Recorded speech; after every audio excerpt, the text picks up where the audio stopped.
Tendencias judaizantes. Bueno, veamos a la luz de la Biblia la verdad acerca de ciertos asuntos. Que los que tienen tendencias judaizantes se equivocan y mal enseñan. Y aprendamos de la palabra del Señor. Vamos a ver varias cosas. Punto 1, punto general es siguiente enunciado. Kipá, talit, filactelias. Pero como cristianos, todo eso es espiritual. Vamos a la palabra del Señor, 1 Corintios 11, 3, 4, leemos: pero quiero que sepáis que Cristo es la cabeza de todo varón, y el varón es la cabeza de la mujer, y Dios la cabeza de Cristo.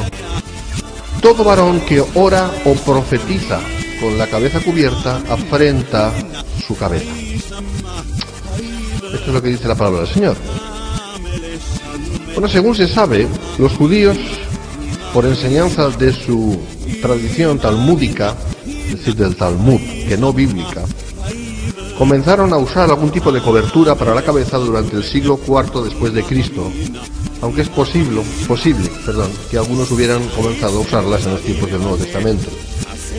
No obstante, la enseñanza paulina y por tanto bíblica enseña que el varón no debe cubrirse porque afrenta su cabeza cuando está orando o cuando está ministrando la palabra.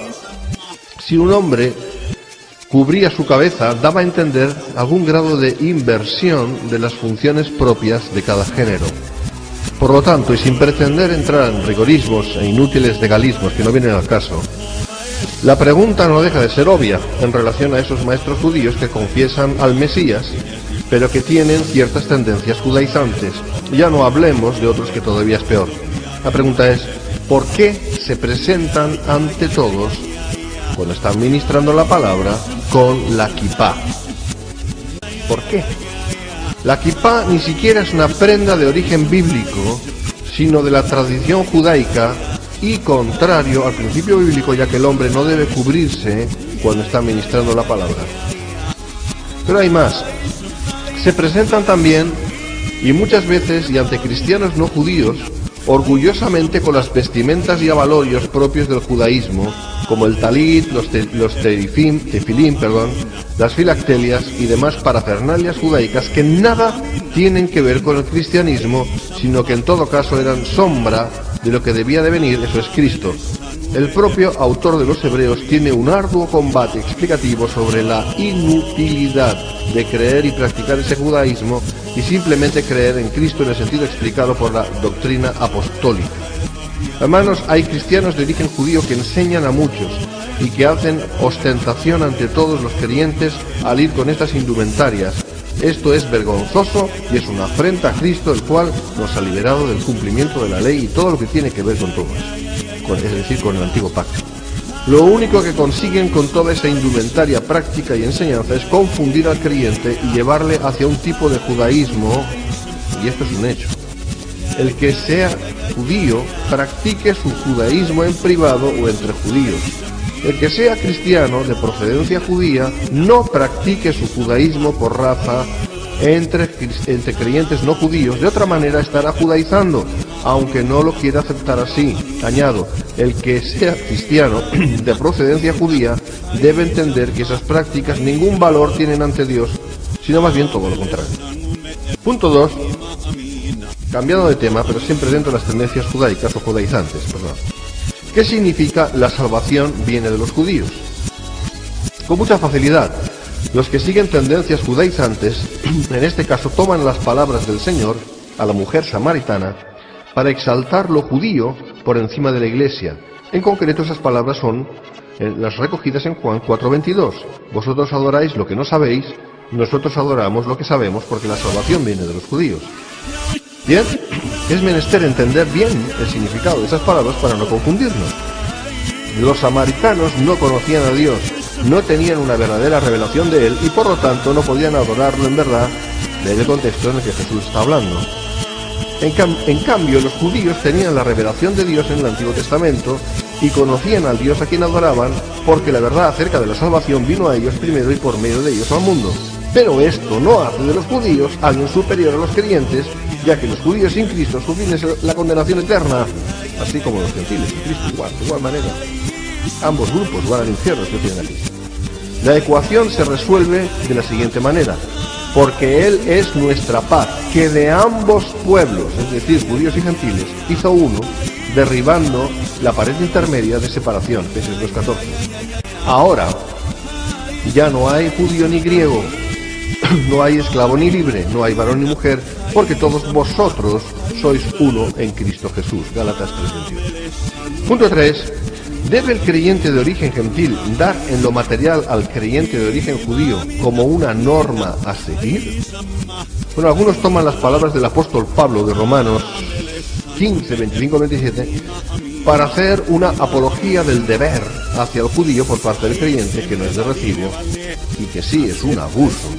El texto en el que se apoyan es el siguiente, cito: «Mas ahora voy a Jerusalén para ministrar a los santos, porque Macedonia y Acaya tuvieron a bien hacer una ofrenda para los pobres que hay entre los santos que están en Jerusalén, pues les pareció bueno y son deudores a ellos, porque si los gentiles han sido hechos participantes de sus bienes espirituales, deben también ellos ministrarles de los materiales». Romanos 15, 25-27. Ahora, dicen que la Iglesia tiene la responsabilidad de compartir cosas materiales con los judíos, especialmente con los creyentes judíos. Dicen que este pasaje enseña que debido a que los gentiles se han convertido en participantes o partícipes de las bendiciones espirituales judías, los gentiles han llegado a estar en deuda con los judíos, y que la forma en la que los creyentes gentiles pagan su deuda supliendo para las necesidades físicas o naturales de los creyentes judíos, y que los creyentes gentiles tienen la obligación de compartir con los creyentes judíos en alguna forma material. Bueno, lo cierto es que no se dan cuenta, por lo que enseñan que la Iglesia tanto está formada por creyentes de origen gentil como de origen judío. Por tanto, esa enseñanza judaizante falla por la misma base. El apóstol Pablo jamás quiso decir esto que enseñan estos judaizantes. El apóstol Pablo estaba enseñando o hablando de puntualmente ayudar a los creyentes de Jerusalén, que en aquellos momentos estaban sufriendo una terrible hambruna, y que era bueno que les ayudaran, ya que en su momento el Evangelio había salido de ellos para así bendecirles espiritualmente a ellos, es decir, los de Macedonia y Acaya.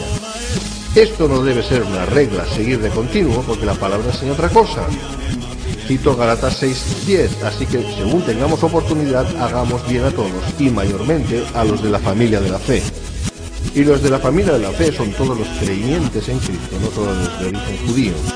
No tiene nada que ver mayormente cuando estamos hablando ahora que la Iglesia prácticamente está formada por creyentes de origen gentil, no judío. Seguimos, punto número 4. ¿La Iglesia ha perdido las bendiciones de parte de Dios?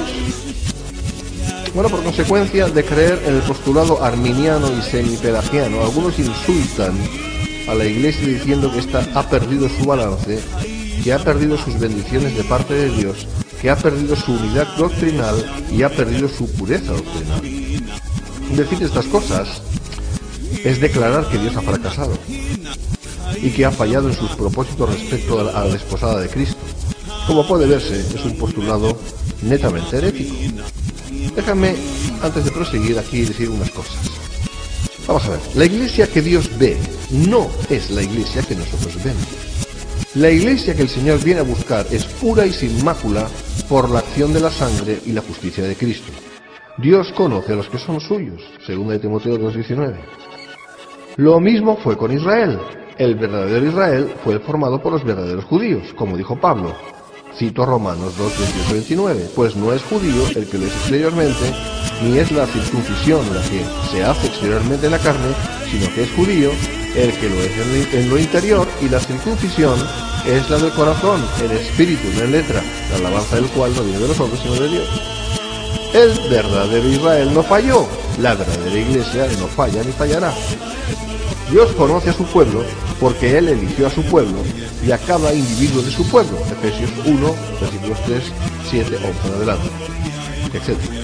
Pero la cosa va más allá cuando se da por razón del supuesto fracaso de la Iglesia el no evangelizar al judío. Los que muestran tendencias judaizantes dicen que fue por cesar de evangelizar a los judíos que las supuestas maldiciones vinieron a la Iglesia. Bueno, esto no es de recibo. Si bien es cierto de que un amplio sector eclesial visible cayó en un antisemitismo palpable, lo cual tampoco es de recibo, lo que no contemplan es lo que la Escritura dice acerca de los planes de Dios hacia Israel. Por 2 días, 2000 años, Israel debe ser apartado para ser dejada la casa de David desierta, véase Oseas 6, del 1 al 3 y Mateo 23, 37 al 39. Estaba en los planes de Dios que el judío fuera dejado momentáneamente de lado en pos del gentil, Romanos 11, en adelante. Por lo tanto, esta enseñanza judaizante pro-arminiana es otro error. Capítulo 5, ¿son los judíos mesiánicos el olivo natural? Bueno, este es otro error grave que se está enseñando y como tendencia judaizante es el de declarar que los judíos mesiánicos son el olivo natural, es decir, lo que está citado en Romanos 11, del 11 en adelante. Bueno, de nuevo insistimos aquí que todo judío que haya nacido de nuevo, como todo gentil, es cristiano y por lo tanto parte de la Iglesia de Jesucristo. No es un ente aparte, no es un pueblo apartado por Dios, apartado de la Iglesia, es parte de la Iglesia. Efesios 2:14. Enseñar que los judíos creyentes son el olivo natural, ¿dónde dejaría esto a los gentiles creyentes? Esta es una estupidez, fruto de una ignorancia teológica o, peor aún, de una negligencia muy grande. Dejemos claro que el olivo natural no son los judíos, ya que estos constituyen en gran manera las ramas desgajadas. Romanos 11:17.